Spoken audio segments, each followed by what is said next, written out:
मसीह के बाबरकत और क़ुद्दूस नाम में आप सबों को सलाम। आज जिस मजमून को हम खुदा के कलाम में से सीखने जा रहे हैं वो है साइलेंस, खामोशी। बाइबल मुक़द्दस खामोशी के ताल्लुक से बहुत कुछ बयान करती है। यहाँ तक कि स्कॉलर्स, डॉक्टर्स, राइटर्स और नफ्सियात दान खामोशी के ताल्लुक से बहुत कुछ बोलते हुए हमें नज़र आते हैं। और हमारे बुजुर्ग भी खामोशी के ताल्लुक से बहुत कुछ खूबसूरत बातें बोल गए, जिनमें से एक बड़ा मशहूर मारूफ मकूला है, एक चुप सौ सुख। एक खामोश रहना अगर हम सीख जाएं तो 100 सुख हमारी तरफ खुद ब खुद अट्रैक्ट हो जाते हैं। बाइबल मुक़द्दस इसके ताल्लुक से आए देखिए क्या तालीम देते हुए हमें नजर आती है। अय्यूब की किताब उसका 33 बाब और उसकी 33वीं आयत को जब हम पढ़ते हैं तो लिखा है, खामोश रह और मैं तुझे दानाई सिखाऊंगा। पाक कलाम के पढ़े और सुन जाने पर खुदावंद की बरकत हो, खुदावंद का शुक्र हो। खामोश रह और मैं तुझे दानाई सिखाऊंगा। कभी कभी हमें अपने मामलात में, अपनी जिंदगी में, अपनी रोजमर्रा रूटीन में खुदावंद खामोश नजर आता है और हमें एहसास होता है, महसूस होता है कि खुदा मुझे भूल गया है। हम सोचते हैं खुदा मेरी फिक्र नहीं कर रहा, खुदा मेरी दुआओं का जवाब नहीं दे रहा और खुदा मेरी तरफ तवज्जो नहीं दे रहा। याद रखें, ऐसा बिल्कुल नहीं। खामोशी इस बात की अलामत नहीं कि खुदा कुछ नहीं कर रहा। खामोशी इस बात की अलामत है, ध्यान से सुनिएगा, कि खुदा मेरी सोच, मेरी उम्मीद से बढ़कर मेरी जिंदगी में करना चाहते हैं।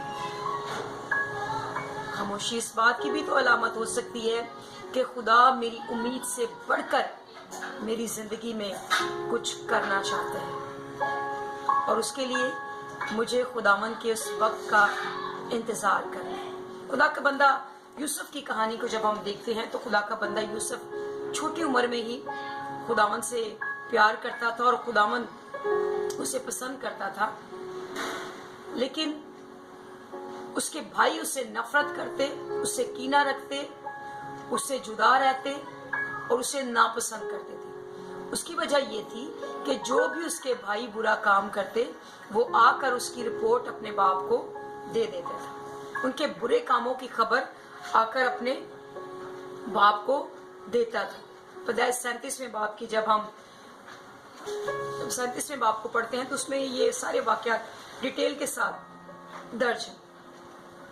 ये सबब है कि यूसुफ के भाई उसे पसंद नहीं करते। सोने पे सुहागा जब उसे ख्वाब आया और उसने वो ख्वाब भी आकर अपने भाइयों को बता दिया कि मैं खेत में काम कर रहा हूँ और मेरा पूला तुम सबके पूलों से ऊंचा हो गया और तुम सबके पूलों ने मेरे पूले को सजदा किया। भाई और गुस्से में और नफरत से, कदूरत से भर गए कि हमें ये सजदा करने के लिए हमारे बारे में सोच रहा है। इसने सोचा भी कैसे कि हम इसे सजदा करेंगे। कभी कभी हम सोचते नहीं हैं कि जो लोग हमारी मुखालफत में हैं, जो लोग हमें पसंद नहीं करते, हम उन्हीं के सामने अपनी बड़ाई करना चाहते हैं और हम और ज्यादा दुश्मनी को, नफरत को फरोग देने का बायस बन जाते हैं।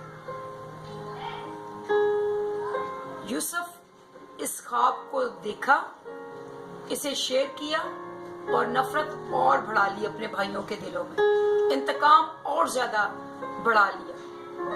उसके बाद एक और ख्वाब देखा और वो भी आके अपने बाप के साथ और अपने भाइयों के साथ शेयर कर रहा है और उनसे कहता है, मैंने ख्वाब देखा है कि चांद और सूरज और 11 सितारे, चांद, सूरज और 11 सितारे मुझे सजदा कर रहे हैं।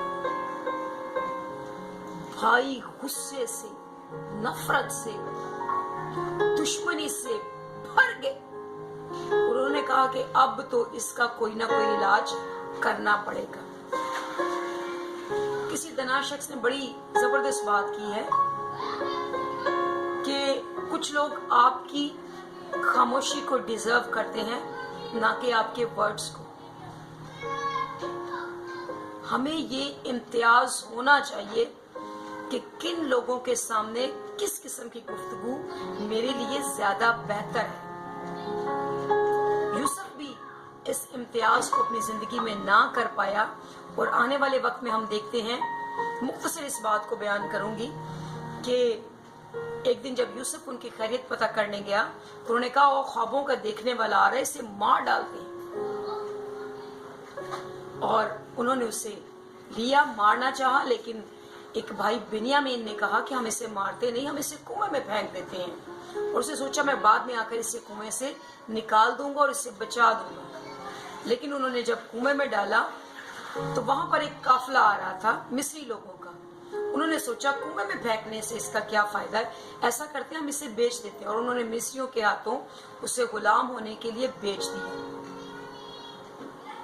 یاد رکھیں ہمارا بولنا کبھی کبھی ہمارے لیے نقصان کا، مشکلات کا، کمیوں کا، مسائل کو لانے کا سبب بن جاتا ہے. یوسف غلام ہونے کے لیے بیچ دیا گیا اور وہ جو ہر وقت بولتا رہتا تھا، ہر وقت باتیں کرتا رہتا تھا، ہر وقت بھائیوں کی شکایتیں لگانا پسند کرتا تھا، اسے خاموش رہنے کی ٹریننگ ملنا شروع ہو گئی. اور ہسٹری بتاتی ہے کہ غلاموں کو بے مقصد بات کرنے کی اجازت نہیں ہوتی تھی. غلام بغیر کسی سوال کے کسی بات پر بولنا الاؤ نہیں تھا. اسے جوتے پہننے تک کا بھی الاؤ نہیں تھا، اسے پورا لباس پہننے تک کا بھی الاؤ نہیں ہوتا تھا. جو چاہتا تھا مالک اسے وہی پہناتا تھا. نہ موسم کے اکارڈنگ وہ لباس پہنتا اور نہ اپنی چاہ کے مطابق، اور نہ وہ بات کرتا اپنے اظہار رائے کی آزادی رکھتا تھا. جب اسے کچھ پوچھا جاتا تب وہ جواب دیتا اور وہ بھی مختصر. یوسف کو بہت عرصہ تک اس بات کو سیکھنے کا موقع ملا کہ خاموش رہنا کیا ہے، خاموشی کیا ہوتی ہے. بڑی خوبصورت بات ہے کہ جب ہم بات کرتے ہیں تو ہم دوسرے لوگوں کے ساتھ جڑ جاتے ہیں، ہم دوسرے لوگوں کے ساتھ رابطے میں آ جاتے ہیں. لیکن جب ہم خاموش ہوتے ہیں تو خود کے ساتھ رابطے میں آتے ہیں. اگر ہم خود سے جڑنا چاہتے ہیں تو خاموش رہیں، کیونکہ جب ہم بات کرتے ہیں تو دوسروں سے جڑتے ہیں اور جب خاموش رہتے ہیں تو خود سے جڑتے ہیں. 13 سال تک یوسف خاموش رہنا سیکھتا رہا، اور جب خاموش رہنے پر خداوند کے ساتھ جڑنا سیکھ لیا، خود کے ساتھ جڑنا سیکھ لیا، دانائی سیکھ لی کہ خدا کے کلام میں لکھا ہے خاموش رہ تو میں تجھے دانائی سکھاؤں گا. جب دانائی کے اعلیٰ معیار کو اس نے پا لیا، خدا کے ساتھ کنیکشن کے اعلیٰ معیار کو حاصل کر لیا، خدا کی دانائی کو اپنے اندر بھر لیا، خدا کے فہم، حکمت اور اس کی آواز کو سننا سیکھ لیا. بڑی زبردست بات کسی نے کہی ہے کہ silence is a language of God, بشرطہ کہ ہم سننے والا دل رکھیں. جب یوسف نے سائلنس میں خدا کی آواز کو سننا سیکھ لیا، اس فن پر مہارت حاصل کر لی، تو خدا نے بھی اسے سرفراز کرنے کا منصوبہ پورا کرنا شروع کر دیا. اور بادشاہ کو وہ خواب آیا جس کی تعبیر پورے ملک میں کوئی شخص بتا نہ سکا، اور یوسف نے اس کی تعبیر بتائی اور بادشاہ نے اسے دوسرے درجے کا حاکم مقرر کیا اور ملک میں اعلان کرا دیا کہ میرے بعد اگر کسی شخص کے پاس اختیار ہے، مرتبہ ہے، عزت ہے، مقام ہے تو وہ یوسف ہے. خاموشی ہمیں دانائی کے اعلیٰ مرتبوں پر، عزت کے اعلیٰ تختوں پر فائز کرنے کی قوت اور قدرت رکھتی ہے. खामोश रह और मैं तुझे दनाई सिखाऊंगा। दाऊद की जब हम बात करते हैं, दाऊद को सैमुएल नबी आए मसा करने के लिए और उसे अपने 7 भाइयों और बाप के दरमियान मसा किया और ये ऐलान किया कि दाऊद बनी इस्राएल कौम का बादशाह होगा। लेकिन उसके बाद एक लंबा पीरियड हम खामोशी का देखते हैं। अगर दाऊद इस बात को कबूल ना करता कि खामोशी मेरे लिए जरूरी है, खामोशी मेरे लिए मानी रखती है, खामोशी खुदा का मंसूबा है, तो वो बेचैन होता और वो इस बात को कबूल ना करता कि मुझे तो बादशाह होने के लिए मसा किया गया है, मैं क्यों भेड़े चराऊं, मैं क्यों बकरियां चराऊं, मैं क्यों बियाबान में अकेला बैठूं, मैं क्यों पत्थरों और मिट्टी के दरमियान इस काम को दोबारा करूं। लेकिन दाऊद ने खुदा का इंतजार किया। खामोशी is a teacher, silence is a great teacher.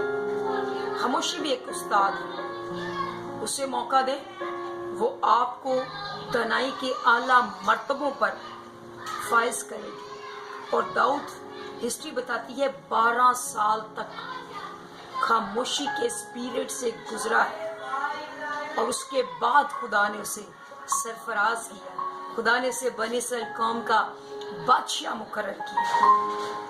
मेरी और आपकी जिंदगी में भी जब खामोशी का दौर आए, जब खामोशी आए, तो हम उसे परेशान ना हो, हम उसे हकीर मत जाने, बल्कि याद रखें, the tree of silence bear the fruit of peace. खामोशी एक ऐसा दरख्त है जो इत्मीनान का, सुकून का, तशफ़ी का फल पैदा करता है। मेडिकली भी अगर हम इसे देखें तो silence is a good for our physical health. Physical health में भी साइलेंस अपना भरपूर किरदार अदा करती है। ब्लड सर्कुलेशन में ये हेल्प करती है, मेमोरी को इम्प्रूव करती है, क्रिएटिविटी को बढ़ाने में मदद करती है। और हम सब जानते हैं, दुनिया में जितने भी साइंसदान पैदा हुए हैं, कितने साल वो खामोशी के दौर में से गुजरे और फिर दुनिया की बड़ी बड़ी इजादात वजूद में आई है। क्रिएटिविटी साइलेंस के अंदर छुपी पड़ी है, भरी पड़ी है। ब्रीथिंग सिस्टम को इम्प्रूव करता है, साइट्स को, विजुअल मेमोरी को हमारी इम्प्रूव करता है, सेंसराइजेशन को इम्प्रूव करता है, थॉट्स को क्लियर करता है साइलेंस रहना, और हमारे इमोशंस को भी साइलेंस कंट्रोल करता है। इसीलिए खुदावंद का बंदा यूं फरमाता है, खामोश रह और मैं तुझे दनाई सिखाऊंगा। अगर हम खामोश रहना अपनी जिंदगी में सीख लेते हैं, सुबह के वक्त कुछ वक्त खामोशी में हम गुजारें, रात के पहरों में सोने से पहले कुछ वक्त खामोशी में गुजारें, और जब भी हमें मौका मिले खामोशी में अपने राब्ते को, अपने कनेक्शन को, अपनी सोचों को, अपने ध्यान को खुदावंद की तरफ लगाएं, ताकि खुदावंद यूसुफ की तरह और दाऊद की तरह हमें अपनी बरकत से भरे और हम इस खामोशी के पीरियड में खुदा की आवाज़ को गहरे तौर से पहचाने, जाने और उससे बात करना सीखे, ताकि खुदावंद हमें वक्त पर सर बुलंद करे। खुदावंद इस कलाम के वसीला से मुझे और आपको बरकत बख्शे। आमीन।